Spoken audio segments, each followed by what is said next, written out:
સરકારે જાહેર કરેલા 10,000 કરોડના રાહત પેકેજ સામે કોંગ્રેસે ફરી સવાલ ઉઠાવ્યા। જ્યાં ગુજરાત સરકારે જાહેર કરેલ કૃષિ પેકેજને લઈને કોંગ્રેસે નારાજગી વ્યક્ત કરી છે। કોંગ્રેસના પ્રદેશ પ્રમુખ અમિત ચાવડાએ સરકારના પેકેજને ખેડૂતો સાથેની છેતરપિંડી ગણાવી। સાથે જ ગુજરાતના ખેડૂતોના દેવા માફ કરવાની માંગ કરી।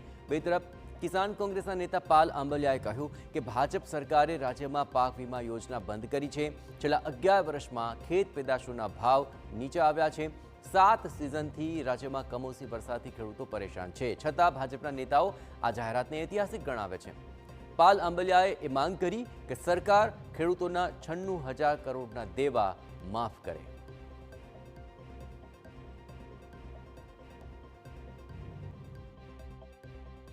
એ સ્પષ્ટ બતાવે છે કે 10,000 કરોડનું ઐતિહાસિક પેકેજ જાહેરાતની વાતો કરે છે, પણ ખરેખર સ્થળ પર જઈને જુઓ કે પ્રતિ હેક્ટર ખર્ચો કેટલો છે।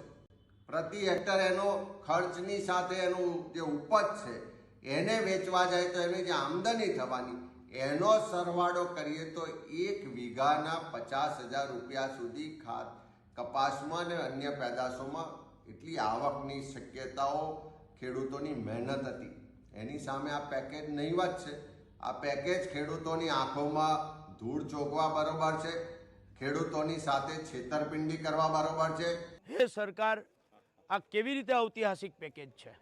ગુજરાતની અંદર છેલ્લા 80 વર્ષના ઇતિહાસમાં ઐતિહાસિક વરસાદ પડ્યો છે। તમે આખા ભારતની અંદર પાક વીમા યોજના ચાલુ રાખો અને ગુજરાતમાં પાક વીમા યોજના બંધ કરો, આ પણ એક ઐતિહાસિક ઘટના છે।